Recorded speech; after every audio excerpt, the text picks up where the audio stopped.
Hello students, welcome to my e-learning class. Myself Professor R.S. Udpudi from BLDS College Jamkandi. Today I am explaining about banker-customer relationship. Before going for banker-customer relationship, I am explaining here about the meaning of banker and customer. The moment an individual opens an account with the banker, he becomes a customer of that bank. There exists a relationship between the banker and its customer. ಒಬ್ಬ ವ್ಯಕ್ತಿ ಬ್ಯಾಂಕಿನೊಂದಿಗೆ ಖಾತೆಯನ್ನು ತೆಗೆದಾಗ ಆ ಬ್ಯಾಂಕ್ನೊಂದಿಗೆ ಅವನ ಸಂಬಂಧ ಪ್ರಾರಂಭ ಆಗ್ತತಿ. ಅವನು ಆ ಬ್ಯಾಂಕಿನ ಗ್ರಾಹಕನಾಗ್ತಾನ. ಆ ಹೊತ್ನಾಗ ಅವರಿಬ್ಬರ ನಡುವೆ ಬ್ಯಾಂಕರ್ ಮತ್ತು ಗ್ರಾಹಕನ ಸಂಬಂಧ ನಿರ್ಮಾಣ ಆಗ್ತತಿ. Then who is a banker? There is no single legal definition which is satisfactory in all situations.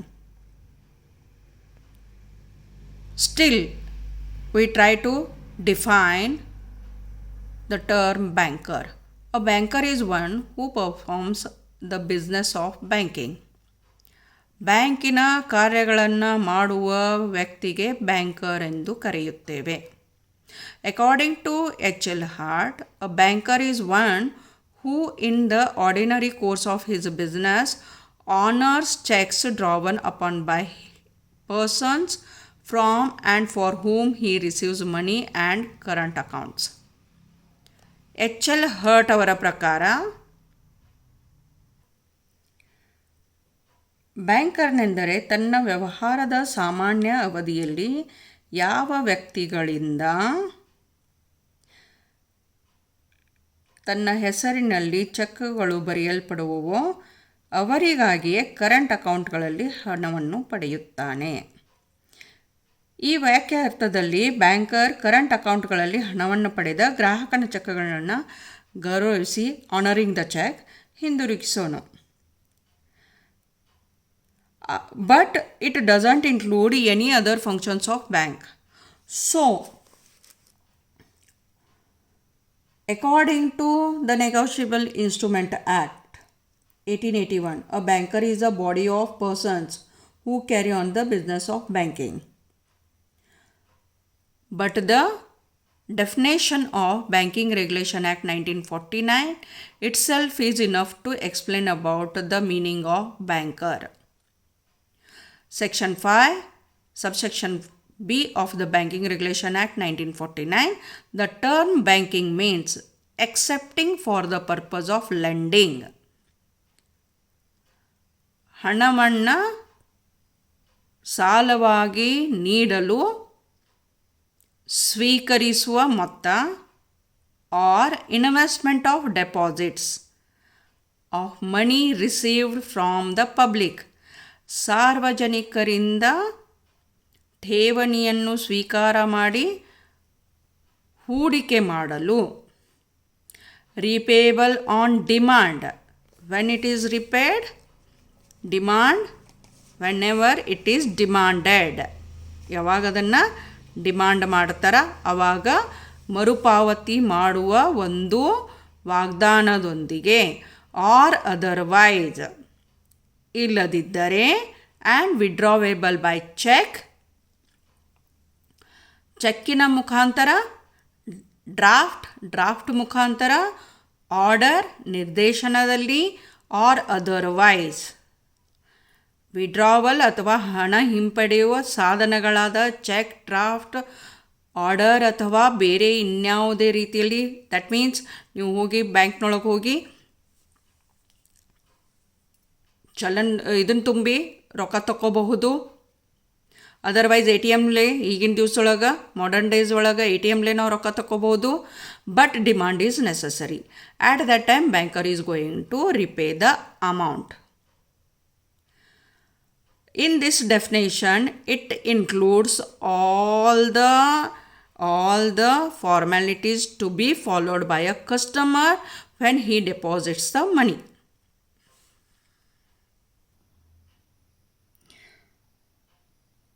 This definition also explains The essential functions of a banking company, that is acceptance of the deposits and lending or investing such deposits.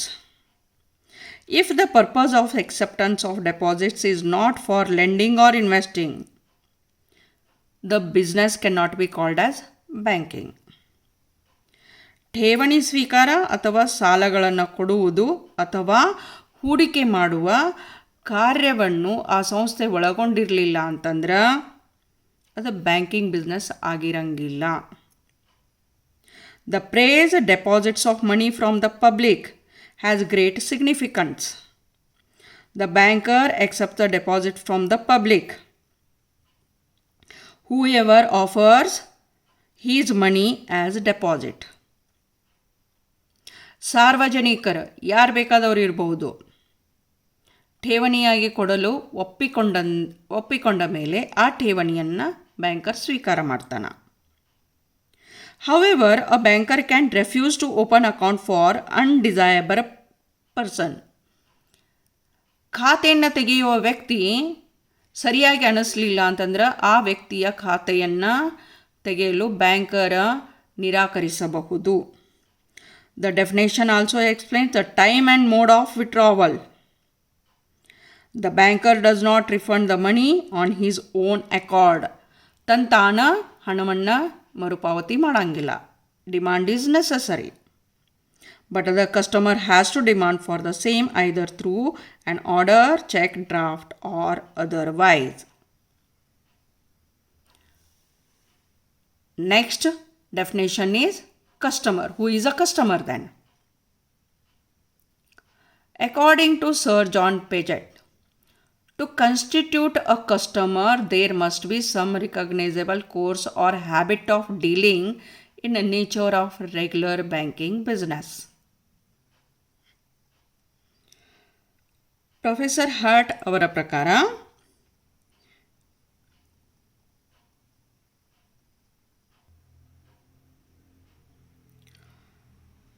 Sir John ಪೆಜೆಟ್ ಅವರ ಪ್ರಕಾರ ಬ್ಯಾಂಕೊಂದರಲ್ಲಿ ಖಾತೆಯನ್ನು ತೆರೆದು ಅದರ ಮೂಲಕ ಗಣನೀಯ ಅವಧಿಯವರೆಗೆ ನಿರಂತರ ವ್ಯವಹಾರ ಮಾಡುವ ಪ್ರವೃತ್ತಿಯುಳ್ಳ ವ್ಯಕ್ತಿಗೆ ಗ್ರಾಹಕ ಎಂದು ಕರೆಯುತ್ತೇವೆ. As the term customer has not yet been statutorily defined. In common parlance, the term customer means a person who has an account with the bank. Customer ಅನ್ನೋ ಶಬ್ದಕ್ಕೆ ಬ್ಯಾಂಕಿಂಗ್ ರೆಗ್ಯುಲೇಷನ್ ಆ್ಯಕ್ಟ್ ಒಳಗೆ ಯಾವುದೇ ವ್ಯಾಖ್ಯಾನ ಇಲ್ಲ. ಆದ್ರೆ ಒಂದು ಸಾಮಾನ್ಯ ಅರ್ಥದೊಳಗೆ ಯಾವ ವ್ಯಕ್ತಿ ಬ್ಯಾಂಕಿನೊಂದಿಗೆ ಖಾತೆಯನ್ನು ತೆಗಿತಾನಲ್ಲ ಆ ವ್ಯಕ್ತಿಯನ್ನು ಬ್ಯಾಂಕಿನ ಗ್ರಾಹಕ ಎಂದು ಕರೆಯುತ್ತೇವೆ. Old banking experts used to lay emphasis on the duration for which a person maintained an account with the bank. In that, Sir John Paget's definition is very important, so I have explained it. Thus, according to this view, a person does not become a customer simply by opening an account with the bank. He should be in the habit of dealing with the bank. There should be some measure of continuity in his dealing with the bank.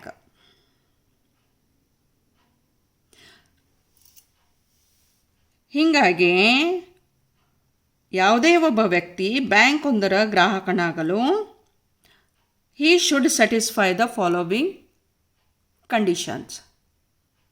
He should have an account with the bank. ಗ್ರಾಹಕ ಬ್ಯಾಂಕ್ನೊಂದಿಗೆ ಖಾತೆಯನ್ನು ಹೊಂದಿರಬೇಕು. He should have some recognizable course or habit of dealing between the banker and customer. ಗ್ರಾಹಕ ಮತ್ತು ಬ್ಯಾಂಕಿನ ನಡುವೆ ಗಣನೀಯ ಅವಧಿಯವರೆಗೆ ವ್ಯವಹಾರ ಪ್ರವೃತ್ತಿ ಇರಬೇಕು. ಅಂದರೆ ವ್ಯಕ್ತಿಯೊಬ್ಬ ಬ್ಯಾಂಕರ್ನೊಂದಿಗೆ ಮಾಡುವ ಒಂದೇ ಒಂದು ವ್ಯವಹಾರ ಅವನನ್ನು ಗ್ರಾಹಕ ಅಂತ ಕರೆಸ್ಕೊಳ್ಳಂಗಿಲ್ಲ. ಆದ್ದರಿಂದ ವ್ಯಕ್ತಿಯೊಬ್ಬ ಗ್ರಾಹಕನೆಂದು ಕರೆಯಲ್ಲ, ಅವನು ಬ್ಯಾಂಕರ್ನೊಂದಿಗೆ ನಿರಂತರ ವ್ಯವಹಾರಗಳನ್ನ ಮುಂದುವರಿಸಿಕೊಂಡು ಹೋಗಿರಬೇಕು. That's why this definition is called as duration theory. ಇದನ್ನು ನಾವು ಡ್ಯೂರೇಷನ್ ಥಿಯರಿ ಅಂತ ಹೇಳ್ತೇವೆ, ಅವಧಿಯ ಸಿದ್ಧಾಂತ ಅಂತ ಕರಿತೇವೆ. He should be in the nature of the transaction or dealing should be in the nature of regular banking business. ಇದು ಮೂರನೇ ಕಂಡೀಷನ್ ಐತೆ. ಗ್ರಾಹಕನು ಬ್ಯಾಂಕಿನೊಂದಿಗೆ ಮಾಡುವ ನಿರಂತರ ವ್ಯವಹಾರಗಳು ಬ್ಯಾಂಕಿನ ನಿಯಮಿತ ಹಾಗೂ ಕ್ರಮಬದ್ಧ ವ್ಯವಹಾರಗಳ ಸ್ವಭಾವದಂತೆ ಇರಬೇಕು ಅಂತೇಳಿ ಹೇಳ್ತಾರೆ. The above viewpoint, popularly known as duration theory, was rejected in the case of Commissioner of Taxation versus English, Scottish and Australian Bank. Lord Dunedin observed, the word customer signifies a relationship in which duration is not of essence. ಕಾಲಾವಧಿ important ಇಲ್ಲ ಅಂತ ಹೇಳಿ ಈ case ಒಳಗೆ ಹೇಳ್ತಾರೆ. A person whose money has been accepted by the bank on the footing that the bank undertakes to honor the checks up to the amount standing to his credit is a customer of the bank irrespective of whether his connection is of long or short standing.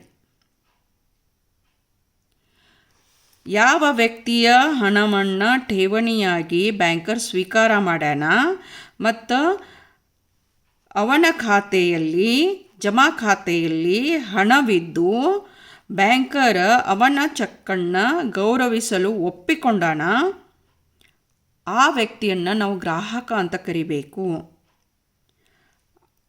ಆ ಒಂದು ಕಾಲಾವಧಿ ಒಳಗೆ ಖಾತೆ ಅಲ್ಪಾವಧಿಗೂ ಇರಬಹುದು, ದೀರ್ಘಾವಧಿಗೂ ಇರಬಹುದು ಅಂತ ಹೇಳಿದರು. And it has been supported in Kerala High Court in the case of Central Bank of India and Bombay versus Gopinathan Nair and other. Their lordship observed, broadly speaking, a customer is a person who has the habit of resorting to the same place or person to do business.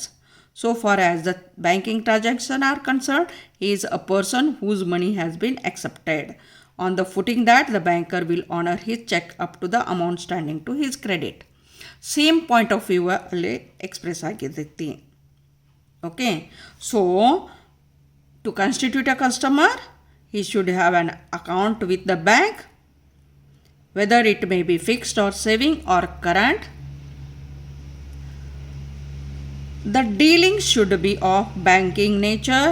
These dealings have to be distinguished from the other dealings which are of a casual nature. That means casual nature ಅಂತಂದರೆ ಯಾವ ಹೇಳ್ತೇವೆ ನಾವು, ಬ್ಯಾಂಕಿನ ವ್ಯವಹಾರ ಅಲ್ಲದ casual nature ಅಂತಂದ್ರೆ occasionally getting a cheque and cash. ಯಾರೋ cheque ಬರೆದ ಚೆಕ್ ಐತಿ, ಬ್ಯಾಂಕಿಗೆ ಹೋಗಿ ಎನ್ಕ್ಯಾಶ್ ಮಾಡ್ಕೊಂಡು ಬರ್ತೀರಿ ವಿದೌಟ್ ಅ ಅಕೌಂಟ್, ಅದು ಕ್ಯಾಜುವಲ್ ಟ್ರಾನ್ಸಾಕ್ಷನ್ ಐತಿ.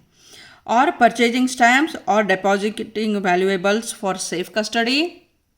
Otherwise paying the bills directly to the bank. ಇವೆಲ್ಲ ಕ್ಯಾಜುವಲ್ ಟ್ರಾನ್ಸಾಕ್ಷನ್ಸ್ ಅದಾವ.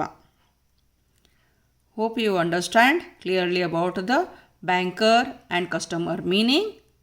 Please like, share and subscribe my channel for further updates. Thank you.